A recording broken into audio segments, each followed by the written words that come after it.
আপনি কি জানেন পৃথিবীর প্রায় ৯৫% সম্পদের মালিক ৫% মানুষ? শুনতে অদ্ভুত লাগলেও এটাই বাস্তবতা। কিন্তু কেন এমন হয়? কেন অধিকাংশ মানুষ সারা জীবন হাড় ভাঙা খাটুনি খেটেও ধনী হতে পারে না? অন্যদিকে কিভাবে ৫% মানুষ পুরো পৃথিবীর অর্থনীতি নিয়ন্ত্রণ করে? এখানে পার্থক্যটা তাদের পরিশ্রমে নয়, পার্থক্যটা মাথায়, পার্থক্যটা দৃষ্টিভঙ্গিতে। আমাদের বেশিরভাগের মাথায় এখনও সেই ৯০ দশকের বা তারও আগের পুরনো মানি মাইন্ডসেট সেট করা। আমরা ভাবি যত বেশি পরিশ্রম তত বেশি টাকা। যদি শুধুমাত্র শারীরিক পরিশ্রমেই ধনী হওয়া যেত, তবে একজন রিক্সা চালক বা দিনমজুর সবচেয়ে বড় ধনী হতো। আপনিও যদি আপনার সেই পুরনো চিন্তাভাবনা থেকে বের হয়ে নতুন কিছু করতে চান, তবে আজকের এই ভিডিওটি আপনার জন্য। আজ আমি সফল মানুষের দৃষ্টিভঙ্গি নিয়ে কথা বলবো, যা আপনার দেখার চোখকে বদলে দেবে। এই ভিডিওটি দেখার পর আপনি যখন আয়নার সামনে দাঁড়াবেন, তখন আপনি নিজেকে একজন ফিনান্সিয়ালি স্মার্ট মানুষ হিসেবে আবিষ্কার করবেন। প্রথম দৃষ্টিভঙ্গি, নিজেকে কনজিউমার না, উদ্যোক্তা হিসেবে ভাবুন। ধরুন বাজারে নতুন একটি স্মার্টফোন লঞ্চ হলো। একজন সাধারণ গ্রাহক বা কনজিউমারের মাথায় প্রথম যে চিন্তাটা আসে তা হলো, আরে বাহ, ফোনটা তো দারুণ, এই ফোনটাই আমি কিনব। হয়তো আপনি আপনার জমানো টাকা খরচ করে ফোনটা কিনেছেন, অথবা আপনি টাকা জমানো শুরু করেছেন ফোনটা কেনার জন্য। এতে করে আপনার লাইফস্টাইলে সাময়িক একটা পরিবর্তন আসবে, কিন্তু দিন শেষে আপনার পকেট থেকে টাকাটা চিরকালের জন্য বেরিয়ে যাবে। এখানে আপনি একজন কনজিউমার বা ক্রেতা। অন্যদিকে একজন সফল মাইন্ডসেটের মানুষ কিন্তু ফোনটা কেনার জন্য অস্থির হয় না। সে ভাববে, এই ফোনটা মানুষ কেন এত পছন্দ করছে? এই ফোনের বিশেষত্ব কি, যার কারণে এই ফোনটা এত বিক্রি হচ্ছে? আচ্ছা, এই ফোনের কোম্পানি কি শেয়ার বাজারে লিস্টেড? আমি কি তাদের কিছু শেয়ার কিনে এই প্রফিটের অংশীদার হতে পারবো? অথবা আমি কি এই ফোনটা নিয়ে কোনো কন্টেন্ট বা সার্ভিস তৈরি করতে পারি, যা থেকে আমার ইনকাম হবে? পার্থক্যটা বুঝতে পারছেন? একজন শুধু টাকা খরচ করার বাহানা খুঁজছে, আর অন্যজন টাকা নিজের কাছে ফিরিয়ে আনার রাস্তা তৈরি করছে। প্রোডিউসার হওয়া মানেই যে আপনাকে বড় বড় ফ্যাক্টরি দিতে হবে তা নয়। বর্তমান সময়ে দাঁড়িয়ে আপনার মেধা, আপনার দক্ষতা ব্যবহার করে ডিজিটাল কোনো ভ্যালু তৈরি করাও কিন্তু এক ধরনের ব্যবসা।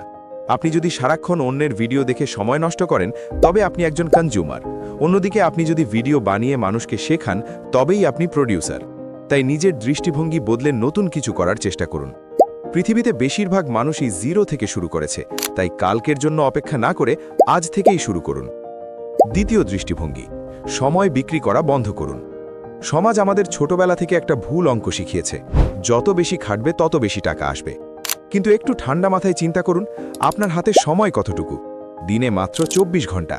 আপনি যখন আপনার এই নির্দিষ্ট সময় বিক্রি করে টাকা আয় করছেন, তখন আপনার আয়ের উপর একটা অদৃশ্য ছাদ তৈরি হচ্ছে, যার কারণে আপনি চাইলেও আপনার ইনকামকে নির্দিষ্ট সীমার বাইরে নিতে পারেন না।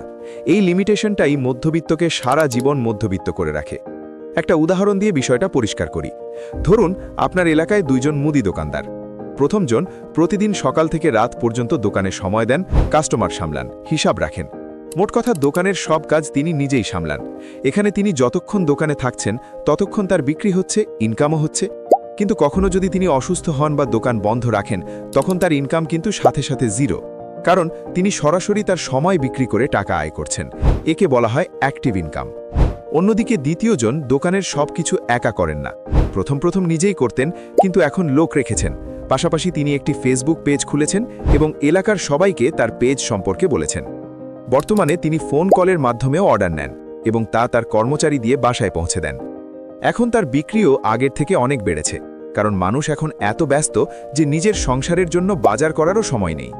সে তার ইচ্ছে মতো দোকানে আসুক বা না আসুক, তার ব্যবসা কিন্তু বন্ধ থাকছে না। এটাকেই বলা হয় লেভারেজ। স্মার্ট মাইন্ডসেটের মানুষরা বোঝে যে একা পরিশ্রম করে বড়লোক হওয়া অসম্ভব। তাই আপনি যে কাজই করেন না কেন, আপনাকে এমন একটি সিস্টেম তৈরি করতে হবে যেখানে আপনার অনুপস্থিতিতেও টাকা আসবে। তৃতীয় দৃষ্টিভঙ্গি, আভিজাত্যের নেশা। সফল মানুষরা পৃথিবীটাকে দেখার সময় আরও একটি বড় পার্থক্য রাখে। তারা টাকা দিয়ে বিলাসিতা কেনার আগে স্বাধীনতা বা ফ্রিডম কেনে। আমাদের সমাজের বড় একটা ট্র্যাপ হলো শো অফ করা। ধরুন আপনার কোনো আত্মীয় বা পরিচিত কেউ একটি দামি স্মার্টফোন বা দামি আসবাবপত্র কিনল। চারপাশের মানুষের বাহবা দেখে আপনার ভেতরেও একটা হীনমন্যতা তৈরি হলো। আপনি হয়তো লোন নিয়ে বা জমানো টাকা ভেঙে তেমন কিছু একটা কিনে ফেললেন। বাইরে থেকে আপনাকে হয়তো সুখী লাগছে, কিন্তু ভেতরে ভেতরে আপনি আর্থিক চাপে পিষ্ট হচ্ছেন।